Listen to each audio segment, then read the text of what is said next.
Ailemiz kaçıp oldu.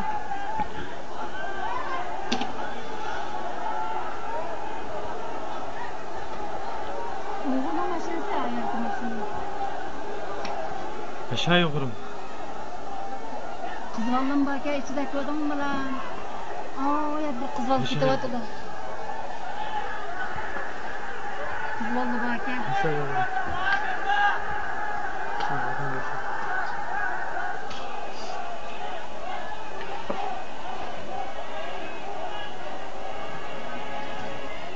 Uygulama maşinesi de ayarladık. Oy apa yakımı ne? Nasıl yukarı mutlu? Tosamakta da bulan ya. Tossam da bilekçide de tosmakta da hakikaten.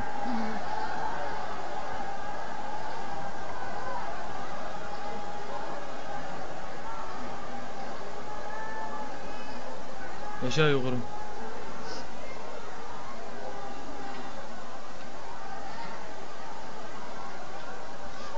Aldın mı resimde? Hı.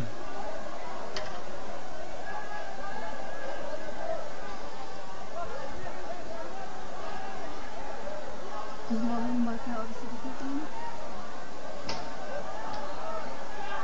Malum boğandan ağır. Kaysı ya? Madrimin de yaptı.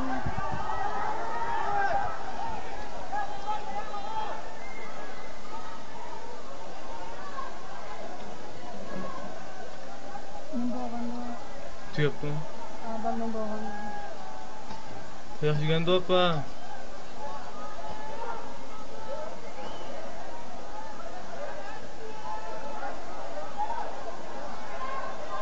Derizden çok sormam deyim. İşe pus satılgandan gün. Çok duazı. Mana koydum mu?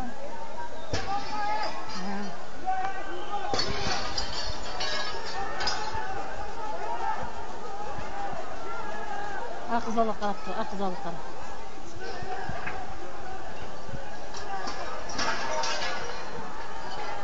Aşağı.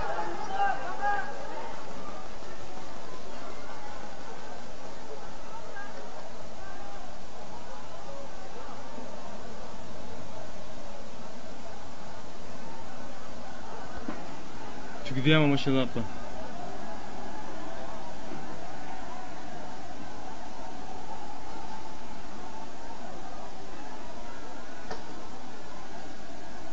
Şebriyanın emekleri çakmadılar.